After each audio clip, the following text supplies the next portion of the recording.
you. And so today we have 4 speakers. Are you controlling the slides? Yes. So this is on computable biomedical knowledge that exists from data to knowledge to action. Okay. And our purpose today is to provide examples so that we can see some real-world things of computable biomedical knowledge. We have 4 speakers. They will clarify opportunities and understand how CBK can help change or improve what we're doing today. And each person has 8 or 9 minutes to do their use case and 5 minutes of questions. And you can see my role at the bottom is to be the German Shepherd to be sure that we stay on time. And with that, we have 4 cases. First will be Sean Granis, who is from Regenstrief, and he will talk about public health. The second speaker will be Mark Overhage, who is from Cerner, and he will talk about the clinical cases. Our third presenter is Jenny Larkin, who is from the National Institute for Diabetes, Digestive, and Kidney Disease, and she will talk about research. And the last speaker is Anderson Spickard, who is from Vanderbilt, and he will talk about the use case for education. So with that in mind, I'm going to turn this over to Sean. Okay. Great. Great. And Sean, I'm going to hand you permissions here. Of course, my mouse is not working as it should. Excellent. Well, while you're doing that, I'll just say thank you for the opportunity to connect with you all today. And what I'm going to do is talk about a public health use case that illustrates why we need a computable biomedical knowledge framework as algorithms and data begin to grow, some say explode. We need thoughtful frameworks and rational approaches to many different use cases, and I'm going to be talking specifically about public health use case today. So, whoops, I go down, not up. Okay. So, the premise that I operate under, and this is a great concept that Chuck Friedman gets credit for, is that we are aided by thoughtful, effective information technology. And so we are more effective when we have the right tools. And increasingly, the tools that we are using are knowledge tools in healthcare. And so CBK, I think, fits nicely into the right side of the slide, beginning to frame out what we need to do to make sure that our algorithmic and data-driven tools allow us to be effective.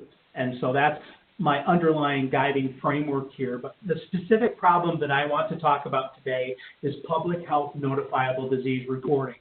So every state in the nation is obligated to report to local, state, and federal public health providers for a variety of conditions. Those conditions vary by jurisdiction. The reporting expectations vary by jurisdiction, so there's a great deal of variability. But the bottom line is when there is a positive notifiable condition, it needs to be reported. And it turns out that over the last 30 years, study after study has shown that the healthcare system does a poor job of reporting notifiable diseases. So here you can see for a list of conditions in Indiana, we see providers reporting 10% of the hepatitis C cases. Syphilis, only 6% of the cases actually come from providers. It looks like my animation is not working, so I'm just going to make sure that I can share with you that if there are more pieces on this slide that would be exposed. What that would show is when we add in automated detection algorithms, our reporting rates, for example, for chlamydia increased to about 70%. Our reporting rates for hepatitis C, when we use automated methodologies, go from 10% to 88%. And I'll tell you a little bit about how we do that in a minute. Our hepatitis B, very impressive. You'll notice that in Indiana, we're seeing only about 0.5% of the cases being reported through our providers. But when we implement within our health information exchange automated rules for identifying hepatitis B, we actually go to 99% reporting of using automated systems. So that's an important part of the premise here. But the question then becomes, how do we manage those algorithms? And we'll talk a bit about this. The context that I'm speaking in is in Indiana. We have one of the country's largest and longest running health information exchanges. Every day between 2 and 3 million transactions, whether they be registrations, laboratory results, transcription reports, 2 to 3 million transactions are automatically evaluated by our system. Our system started by SQL triggers in the late 1990s. We evolved that to an expert system set of fuzzy match rules. And over the last 3 years, we've started implementing machine learning techniques which have worked extremely well. So every transaction in our information exchange is evaluated for reportability to public health using sophisticated algorithms. So moving on to the next slide. The traditional reporting, just so we all have a baseline, is typically a laboratory result goes to a physician. The physician is supposed to know whether that is reportable. Laboratories in Indiana are also obligated to report, and hospital infectious disease personnel also support the reporting process as well. But there's no informational aids in the traditional process. What we've done is we have added to that within the Health Information Exchange is Notifiable Condition Detector, an NCD. When the NCD identifies reportability, the physician is provided with a reportable form, pre-populated with as much information as possible, that sends a trigger to deliver that information to public health. But we also automatically forward the raw lab report as well, because often there's good early information in the lab report that can be delivered directly to public health as well, again, using these algorithms. So now I will talk a little bit about the algorithms. We use neural networks, logistic regression, support vector machines, random forest decision models. We've looked at them all, and unfortunately you can't see the graphs underneath my slide here, but one of the slides, one of the results for chlamydia, we saw nearly 100% recall or sensitivity and 100% positive predictive value. And that raised a lot of concerns and questions with me, because when you see perfect results, usually there's something wrong. And so we dug into this, and it turns out that chlamydia, which used to be a culture-based test, has moved to nucleic acid amplification tests. The CDC has recommended nucleic acid amplification tests. Why does this matter? The NAT report positive and negative, a very simple, clear, black and white signal.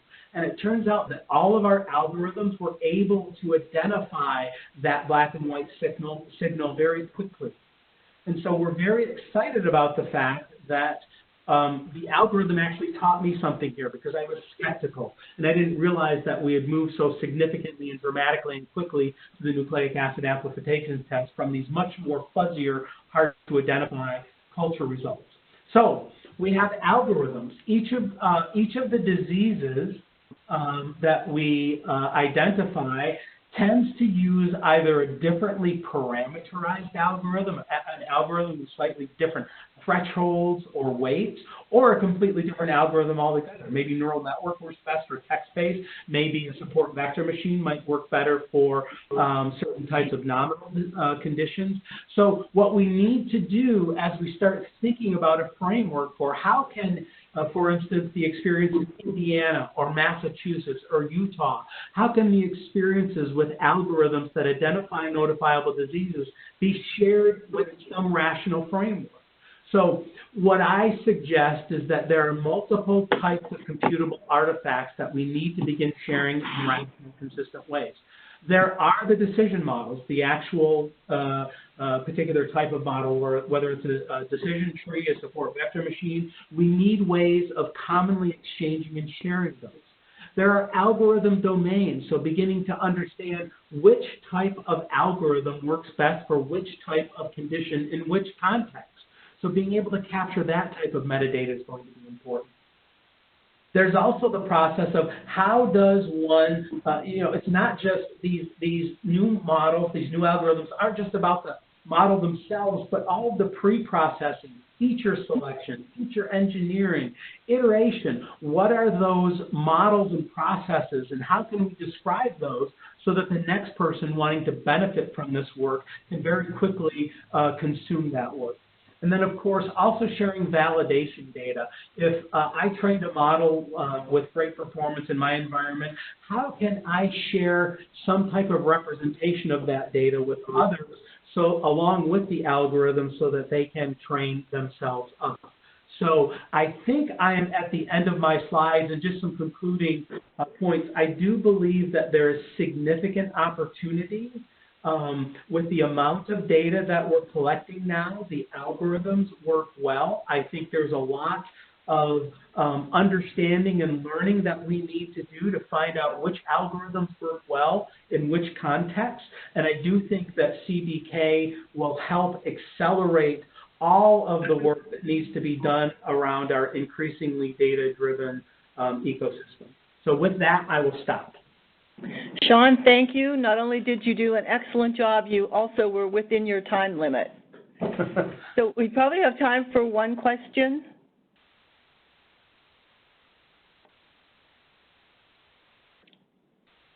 If not, we're going to move on to our next presenter, and that's going to be Mark, and he will talk about the clinical case. Great, thanks very much, and I appreciate everybody's time today. So I was going to take us through. Is that me? Is that me being a German Shepherd? I think so. I apologize for that. Okay. I'm going to take us through an example of a clinical use case that leverages, or certainly could leverage, computable biomedical knowledge in a variety of ways. So the first, just to introduce the case, and I should acknowledge the help that I received from the Children's Hospital of Orange County team and Bill Feaster in particular, who put a lot of this together when we were working with them on deploying this particular use case at their clinical care site. But if you think about a patient, in this example, Maria, a young girl with pediatric asthma, and there are challenges in managing Maria, not just when she's being seen in the office, but across the continuum of care where she lives. And it takes an entire care team to do that. The parents, school nurse, pediatrician, maybe a particular coordinator from a specialty group, population health physician, a whole variety of folks that are involved in the team. But one of the unsung members, if you will, of the team are the underlying knowledge. So, for example, there are a whole variety of published, reasonably performing predictive models for who's going to develop a exacerbation of their asthma and when. And you can apply that knowledge to the streams of data we have about the patient in order to generate alerts to the appropriate members of the care team when needed. So, for example, as Maria uses her spirometer at school, based upon the predictive model, she might be reminded that her asthma could get worse today, and she should be sure to check her peak flows on a more frequent basis. And that information is also available, integrated into the care plan. Again, these are all pieces of computable knowledge, that predictive model, the activities in the care plan, and the knowledge to manage the delivery of that output, if you will, to the appropriate members of the care team at the appropriate level of urgency. In this example, to the school nurse or an asthma coordinator who's supervising a panel of patients, if you will. And that supervisor, that population health manager, can drill down, look at the details of the action plan, for example. But again, driven by the fact that this knowledge is computable, the ability then to deliver to those care team members that specific feedback or that specific knowledge with actions that may need to be taken.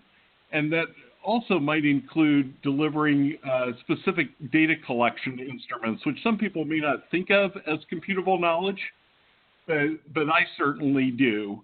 in the sense that what are the questions that are key to ask? What is the timing to deliver that information or those questions to the patient or to the other member of the care team, a parent, for example, or an informal caregiver, and to remind them about the data that will be important to drive their care, but the knowledge that tells me when do I need to collect that data and which specific elements are most important to me is yet another form of computable biomedical knowledge.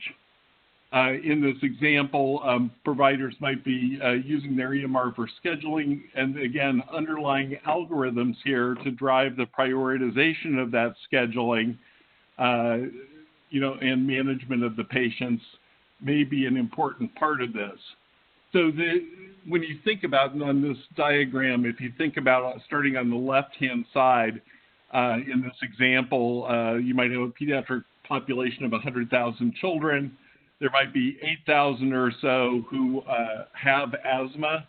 There are algorithms to identify who are those individuals who have asthma. That is a form of computable knowledge that we leverage for delivering care in these patients. We then may need to classify those patients and the severity of their asthma so that we can guide clinicians and provide the appropriate levels of support for the patient based upon their classification. Also stratifying the state of the disease, if you will. If it's diabetes, it might be driven by things like glycosylated hemoglobins. In asthma, it's a history of exacerbations and so on that drive those algorithms. So these are just ongoing, each of these examples of where computable knowledge underpins the delivery of care. And in the big box in the middle that's listed as surveillance notifications and recommendations, just lists out a whole plethora of models that we end up using in creating a care pathway, or we call it a healthy program, a care pathway for the management of kids with asthma. The greens are ones that exist and the grays are ones that are in process. But these all represent nuggets of knowledge, if you will, that clearly we don't want every healthcare provider, every agency to have to create on their own, but rather that need to be shareable and deliverable across the continuum of care. So with that, I'm going to stop and glad to dive in. There was one question that flashed across the screen that I missed, and maybe Rachel or somebody can remind me what it was, because I just missed it as it showed up. I think it may have been, are there any Markov models related to the status of asthma? I think it was from Harold Lehman, if he's on the... Harold, are you there? It was a really minor question, looking for Markov models for statistical models, which is not really what you're talking about, so I apologize. No, clearly these may well be Markov models. So for example... No, Markup languages. I apologize. Markup, okay, got it. No, that's a very good question, Harold. Thank you for asking that. So one of the directions I'll take that just because I like it. Go ahead. The question of, as you try to create shareable knowledge artifacts, how do you do that? Some things where it's if you will, a straightforward predictive model, there are markup languages like PMML, predictive model markup language, which people have used to exchange the models and use them. The traditional format, of course, is to publish a paper and say, here are the parameters in the model.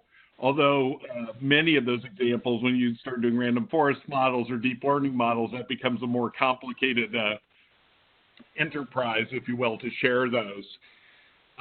Just because those markup languages haven't evolved, I don't think, the point to do that. Some of the other kinds of knowledge, for example, what are the appropriate activities to kick off based on asthma risk? In my example here, based on a predictive model that I might have shared with PMML, maybe there's a high-risk day for this patient, And based on that, I want to trigger a set of actions. I want to notify the patient that they should be sure and, take their rescue inhaler with them tomorrow. I want to notify the parent to make sure that they're send a mask with the child the next day. And maybe I want to notify the school nurse so that the child's excused from recess, for example. And the direction we've been going to mark those up, if you will, is using CQL, or clinical query language, written against FHIR data resources.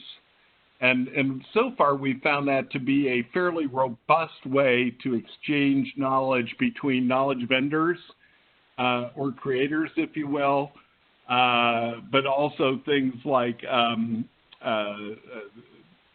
entities like CDC or AHRQ, and commercial entities like Cerner that are able to accept and incorporate those, those bits of knowledge, if you will, into the execution to take care of these patients. So that's one example is CQL of a markup language that we're using to make knowledge portable for clinical uses.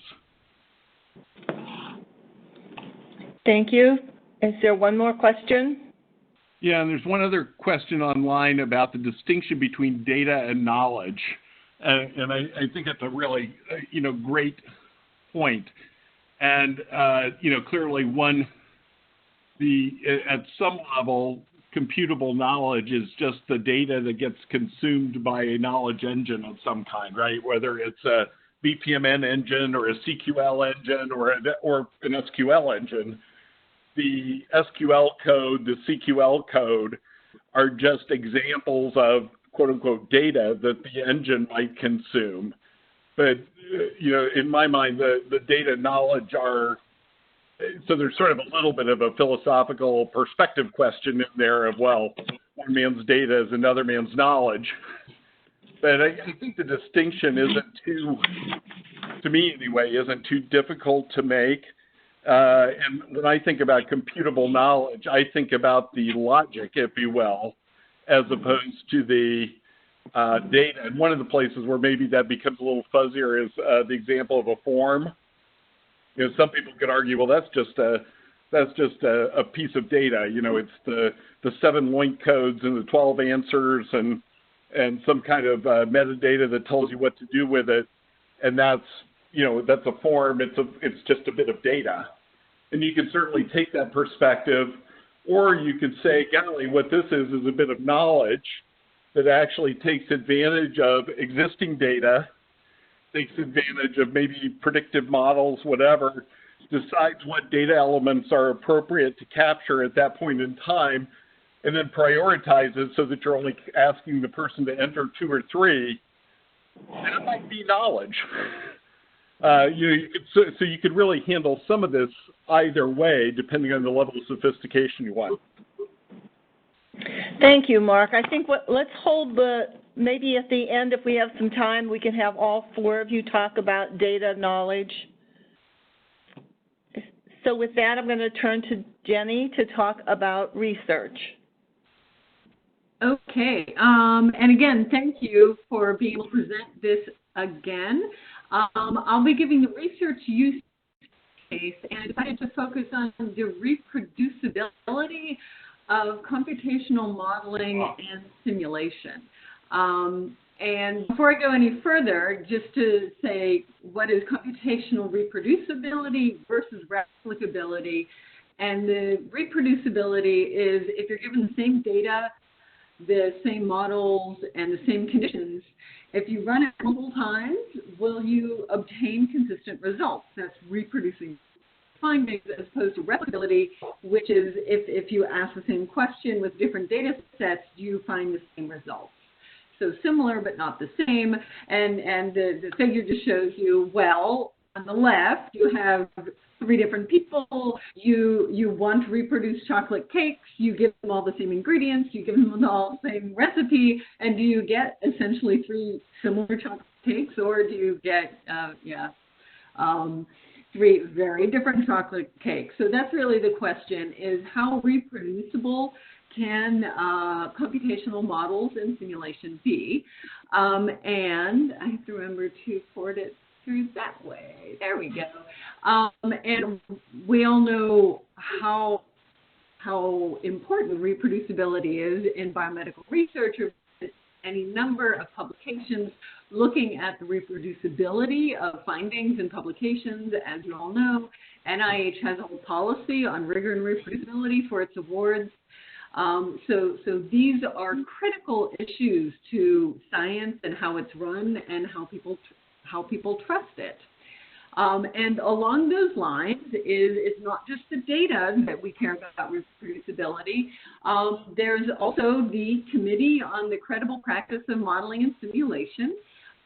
They're part of IMAG, which is the Interagency Modeling and Analysis Group, Multi-Scale Modeling Consortium, and they self-formed this committee to start to address how can we make computational models more reproducible, developing the credible practice for modeling and simulation in healthcare. And I'm not on this committee, but I'm delighted to say that both Amit Erdemir, who I'll be presenting his work, and Grace Peng, who runs IMAG, I believe are on today's webinar. Anyway, so this committee has been meeting for a while, and at the most recent IMAG meeting in the spring, they gave an update on their model credibility plan, and I provided the links and everything. And where they are right now is they have identified 10 simple rules of credible practice for simulation. And these are, in one sense, very common sense, but they're also a great roadmap. And I just wanted to make sure everybody was aware of them. I won't spend a lot of time because we're trying to keep it brief. But they also took several different approaches to developing these. So it's like define the context of your model, make sure you're using the appropriate data, evaluate it within the correct context, and make sure you list the limitations explicitly of what you can and cannot do. So I'm not going to spend too much time and go through that, but I did want to call that out. All right, so here's the actual, so that's a theoretical construct, but this is supposed to be an actual use case. So here we're doing the actual use case is Amit, he's a bioengineer, and he's the director of computational biomodeling core at Cleveland Clinic. No. Yes, and his interests are simulation-based research with an interest in knee modeling. And to that end, it's good to know that over the last several decades, the computational modeling of the knee has been getting much more advanced. The knee models are much better and more predictable and more fine-tuned to the needs of the research. And what you see is when you look at the literature, is you can see there's been a rapid increase in publications on knee models. So in the red on the bottom, you can see those are publications in that given year that include both knee and specifically a finite element model. So now there are about 100 publications a year. If you include any sort of model and simulation in knee publications, that's an almost exponential rise. So that's showing that this is a scientific area that's really going great, but it also starts to raise some concerns in the knee modeling community about model reproducibility. And we all know that there can be a low rate of translation from preclinical findings to clinical practice, and awareness that high-profile failures in clinical research and practice can cause the public to lose faith. So Amit and his various colleagues in the community decided to come together and be very proactive about addressing the reproducibility of their models, and that is what I'm going to be walking through. So they had a question about knee model reproducibility, and that is how can they verify how reproducible the models are if you put in the same data, if you run it through the same simulations, do different models give you the same different answers or the same answers, and can they figure out if they are different answers, where do they come in? So they have this project going. It's funded through NIBIB, and these are the 5 biomedical engineers, their own knee models that are all together running this reproducibility test of their knee models. So they are Melbourne of Denver, Peter Laz, also of Denver, Thorby Bezier of Auckland, Jason Halloran from Cleveland State, and Carol Imheiser from the Hospital for Special Surgery, and each of them has their own highly developed knee model. So what they're doing is they're all getting together, and they all have these models, these virtual biomechanical knees, and they're tuning them all to identical virtual models of anatomical properties, mechanical properties, and loading. And then they're going to take all these tuned models, all 5 of them, and run them through 4 different model reuse cases. So, for example, one reuse case is passive flexion, and another reuse case is to stand.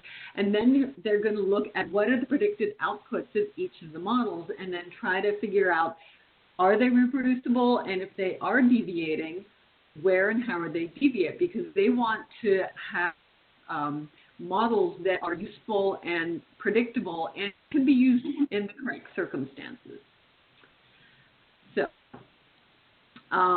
the other thing I wanted to highlight is one of the whole reasons they could do this and do this joint project and use the same base criteria and test their results is because this project uses the MCBK platform. And what is an MCBK platform, you ask? It's a free project hosting platform for biomedical computation and allows collaborators to put their software, their data, and their models up there to be freely used and shared and grow a community. And that's another NIH-funded project based out of Stanford. And I did want to call them out because their platform is essential to making this work. So here is the model, and where are they in the process of this model reproducibility test. I believe the teams have all gone through and they've all tuned their model to the initial conditions, and they're completing the benchmarking. And pretty soon, if they haven't already started, they're going to be running through each model, through each of the 4 use cases, and looking at the outputs and then trying to figure out, are the outputs consistent across the models, or are they different? And if they are different, why are they different, right? And so this is a case where no matter what happens, it will be a win. So if all 5 models give consistent predictions across all the 4 simulations, well, that would be awesome, and that would just show how rigorous this research area is. But even if there are predictions across the models or across different simulations, that's still good because that gives a wonderful opportunity for the community to better understand when are certain models most useful and when are other models most useful, and where in this whole process, that's a combination of both science and art of the tuning of the models, did the variability come in? And that's how you get really robust and reproducible findings, is to understand how your system and how your model works. And before I finish up, the thing I wanted to say is to first of all call out both Ahmet and Carl Imheiser, his collaborator, on very kindly providing much of the materials in this presentation and allowing me to highlight their project for this. I also wanted to thank Grace Peng of NIBIG, who is the chair of both IMAG and the Multiscale Modeling Consortium. And I especially wanted to thank Patty Brennan, who gave the keynote for the MCBK in-person meeting, and who highlighted the mobile computational biomedical knowledge and the 10 simple rules for credible modeling in her keynote. And so I included those 10 rules in this in large part because of her great presentation this spring. So that's it for me. Thank you, Jenny. That was excellent. We probably have time for one question.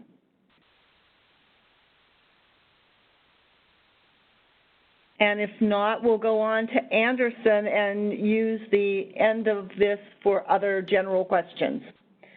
So Anderson Spickard is from Vanderbilt, and we work together. So he is going to talk about education. Good morning and afternoon, everyone. I am getting the permissions to advance the slide.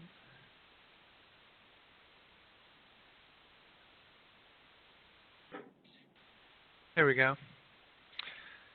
So thanks to the MCBK leadership team and the community for inviting me to think about and share a medical education use case. We will address the education of providers, in this use case, not patients. So I introduced to you an intern, a residency program director, and a primary care practice director to get us thinking about the types of data from which knowledge can be computed in the medical education space. Some of that data is listed below, which we will cover in this brief demonstration or use case. So we'll begin with Julie Drumright. She is Dr. Julie Drumright. She enters residency as an intern in internal medicine at an academic medical center. For her first week on the job, she's assigned to the ICU, and her immediate goals then are to handle the ICU emergencies, of course, and provide appropriate handoffs of her patients to her colleagues. Long term, she aims to discern her career choice. Her residency program director has goals as well to ensure patient safety, the accurate and timely assessment of learners, and to track their progress, and if possible, dynamically tailor the experiences for their training as these individuals progress through the residency program. So Dr. Drumright begins her ICU rotation, which was her first assigned work.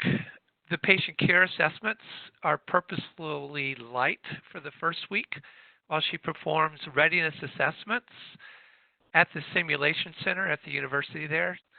She moves through what are called EPA stations, where she demonstrates skills with simulated patients in what are called entrustable professional activities. There are 13 of them. They actually have numbers. There are nationally organized, and EPA number 8 happens to do with the handoff of patients to one's colleague, measured as an entrustable professional activity. Unfortunately, she didn't start off well. She scores a sub-threshold on this EPA, so she requires her upper-level resident to continue to supervise her on the wards, handing off her patients in the ICU those first few weeks of her rotation. She simultaneously is directed to the Quiz Time Academy to enroll in an asynchronous online course on the handoff of patients. And in that particular tool, that application will provide her daily texts with important questions about how to hand off patients to one's colleagues. After she answers each question, the application provides her feedback and detailed references for further reading. So this is how she reads and learns while she's working and remediating. And after more reading and some experience in the unit, she returns to the EPA station in the simulated environment, remediates, and this time she passes. She therefore no longer needs her senior resident to monitor as she hands off patients on the wards. And during the ICU here and in subsequent rotations that she's moving through, including continuity clinic, there are data that are accumulating on her performance and are being organized into a database and potentially displayed as a performance portfolio of her. There could be data as listed here at the right that I won't enumerate that could be accumulating, and then those data could be coming from a variety of sources. Asynchronous learning is mentioned. There was some animation we lost there. The other areas could be more simulation, information from the electronic health record, competency assessments from residents with whom she works, from attendings with whom she works, and of course, health system metrics on her performance in the work environment. The residency program director monitors her progress. He aims to adjust her experiences again based on case exposure and performance, based on her emerging career path and affinities in her career plans. So he or she would regularly review clinical assessments on how the residents are doing, how attendings and residents potentially are rating Dr. Drumright in her competencies, rating her trustability in certain activities. So there's competency data and EPA data. It may look like this in a portfolio where he is looking at several months of data on the topic of patient care, looking at a particular subcompetency on the ability to provide a complete history and physical exam is indicated. He may also look at her EPA data and trustable professional activity assessments that are coming into her portfolio, in this case EPA number 3, that has to do with her ability to be entrusted to recommend and interpret common diagnostic and screening tests. That information, along with other type of data, may be coming in that he has to assess how she is doing. Patient case exposure, for example, or data on procedures that are collected from the electronic health record. Here could be a dashboard view for the appropriate mentor for this resident, where we see the display of cases of common presenting problems of patients that are derived automatically from the EHR and loaded into her dashboard to show the cases she has encountered, so that he could click on cough, for example, and see potentially some of the concepts of cough buried in the assessment and plan of a note that is derived from natural language processing from the detail of note that provides an overall score for the note that deems it as a suitable, robust patient encounter of cough and scores her dashboard as such. He can also view health systems data, screening procedures, perhaps in her primary care continuity clinic that she has, and those could be a variety of metrics here that are listed, some of which are in play, others in gray, potentially are metrics that are about to be monitored for this residency program. All information that he can have to assess with her how she's doing. So we can envision potentially a portfolio of data accumulation that includes both learner level data and clinical outcome information. And if the appropriate mentor could potentially meet regularly to assess the progress and set goals, then we have use of these artifacts of information that eventually can be organized, if not computable, to provide a picture, an overall picture of how this learner or this provider is progressing, which including delineation of strengths and weaknesses, career plans, and potentially specific goals that form her personal learning plan, potentially with a timeline that could be monitored. So this leveraging of education and clinical data combined with analytics could enable trainees and their educators to take an evidence-based approach to medical education. And these data and predictive model outcomes could be operationalized into what we might call a knowledge support tool that can help the learners and their mentors understand the individual's educational trajectory and identify strengths and weaknesses, making recommendations for next steps and one paths towards independent practice.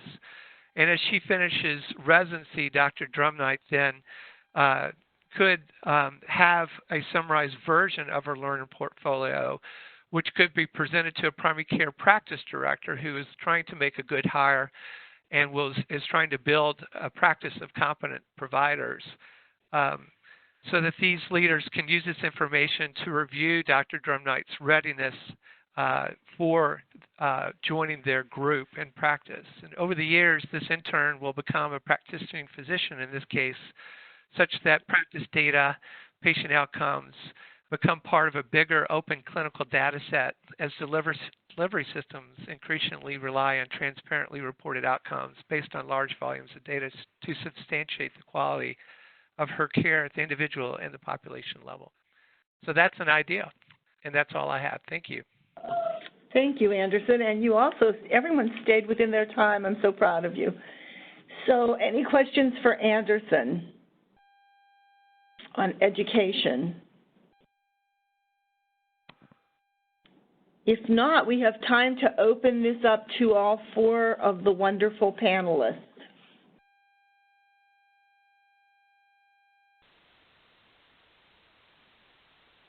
There must be a question. We can always go back to data to knowledge. That was one that Mark was answering earlier. Anyone else have a comment on that? This is Sean. I would just say the data to knowledge question, I think, is a bit diffuse. Clearly, there's something raw and original that we think of as data, and knowledge is understanding inferences made from those. It's almost in deductive logic, you have premises and conclusions. Knowledge is the conclusion that we make from the premise that is raw data. But the knowledge that we seek for different use cases will differ. And so I think knowledge is in the eye of the beholder. I think maybe there needs to be at least some recognition of the spectrum and breadth of what it means to say data to knowledge, and probably even some need to perhaps more formalize that concept in a way that we can bin it into buckets and have a more meaningful conversation about it. Excellent, thank you. Any other questions? Nancy, there's one from Jonathan K. In the chat, so I can unmute him. Jonathan, are you there? Okay. Is that Jonathan? Hello? Yep. We can hear you. Thank you. I'm phoning from Oxford, England. Great session. Thank you very much. We had the example of chlamydia, where a change in technology in a laboratory investigation required it to be identified at every point downstream from there that these were actually separate data coming through. For clinical data, should we really assume that most things are transferable, or that most things are like those chlamydia, and start tagging a lot more metadata onto them, ready for when this starts to happen? This is Sean. I'll just start by saying I don't like making that strong assumption that data is transferable.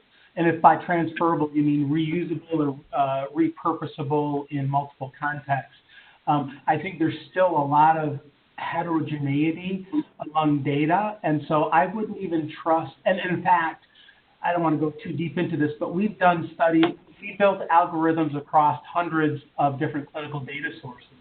It turns out that when you build the algorithm specifically to a particular data source, you can often see much better performance, suggesting that there's still, even with the increasing standardization of our data, there's still significant heterogeneity. So I don't know that I would make the strong assumption of transferability yet. Yeah, thank you. I mean, I come from a numerical laboratory background, and we see people running into problems whenever they aggregate by assuming that it's more homogeneous than it actually is in practice. But for clinical observations, we know there's enormous between individual variability, and I don't like making the assumption either. Yeah. And there was a comment that Grace Peng could respond to something. Could you unmute Grace for a second?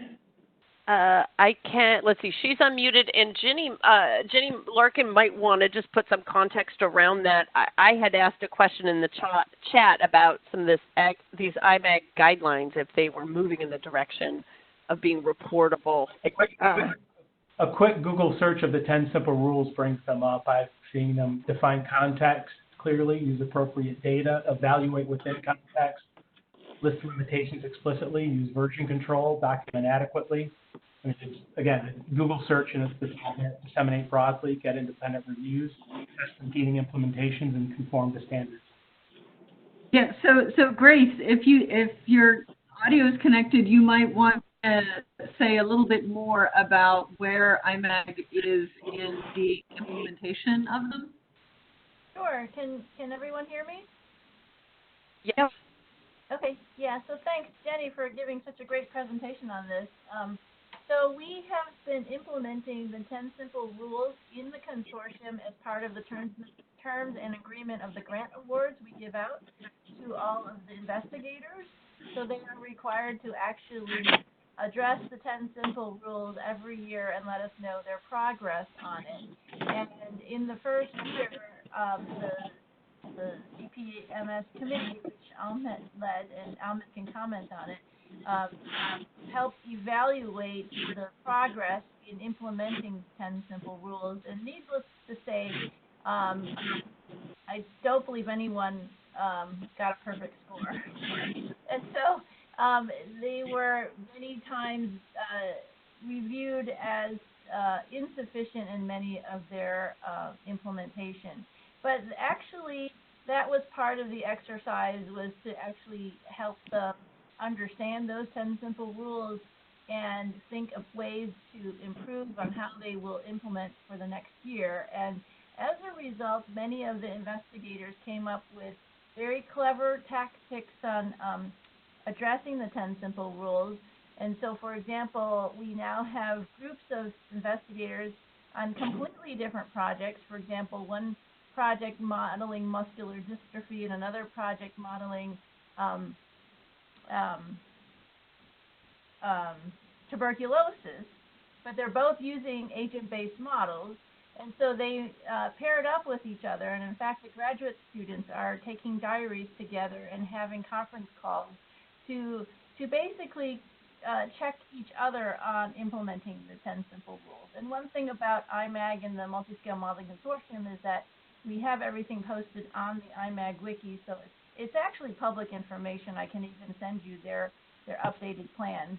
And so everyone can see how well everyone is doing on their 10 simple rules and how they have updated them from year to year so that they have actually progressed. So using sort of a peer crowdsourcing mentality to try to encourage each other to think about ways to implement the 10 simple rules. So that's how things are being adopted. Thank you very much. Any other questions? Any comments from the panelists? Nancy, I think Graham Miller had an interesting question that could be addressed by any of the panelists.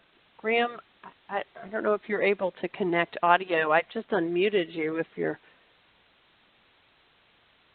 want to ask your question.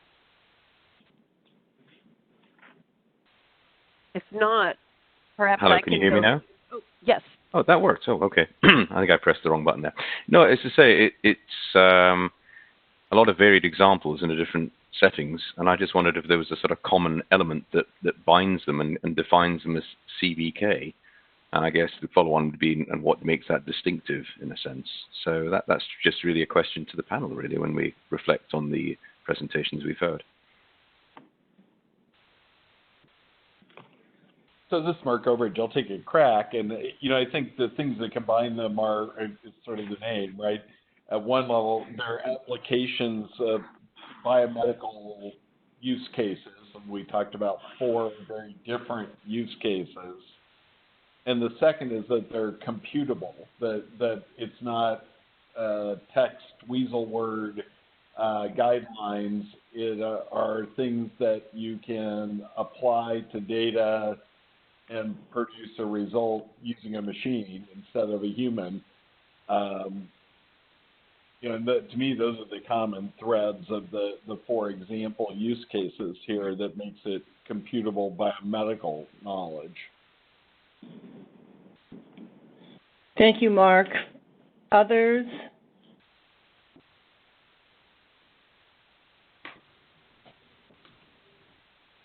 So I think that as we look at each case being different, but still the similar is taking the data and the methods and models we have and applying it so that it makes a statement, whether it's research or education, et cetera, or clinical care.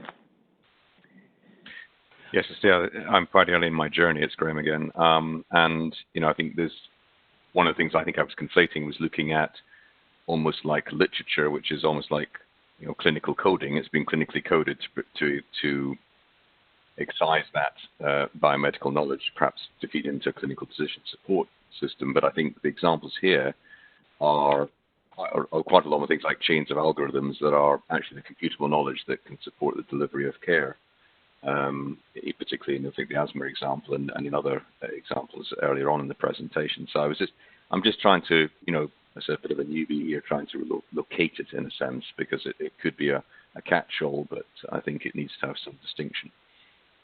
Yes, thank you. And we are almost out of time. I'm going to give the panelists one more opportunity to say any closing remarks. Well, this is Sean. I think this has been a great conversation. I just appreciate the opportunity to hear your questions and all the great work that's underway. And just, it's hard to predict the future. We look into the glass dimly, but clearly, data has exploded and algorithms are beginning to explode, and understanding how to exchange and use and benefit from and leverage the learnings of it's a space that is a vacuum right now, and I think CBK is beginning to think about how to fill that vacuum as we move into the data-driven future. Thank you. I might add, this is Anderson. On the medical education front, we haven't been thinking so much about standardized data from which we could build computation models for predictive analytics of education and clinical performance. So actually being invited to the table to think about this is a fantastic push forward for the medical education community. Thank you, Anderson. Jenny or Mark, any comments?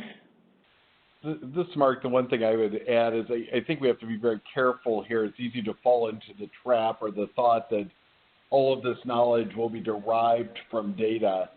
And at some level it might be, but I think, today we're still in a world where the majority of things we do in healthcare, we don't have strong evidence for. We don't have data to drive it.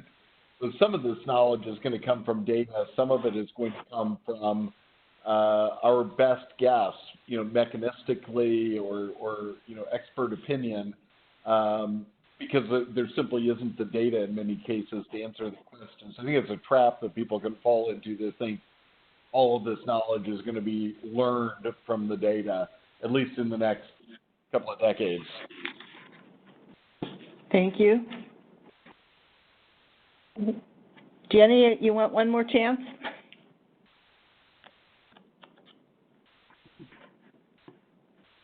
Okay, this is Nancy. I just want to express thanks to each of the panelists, not only for their presentation when they had the conference in July, but also for the extra time today.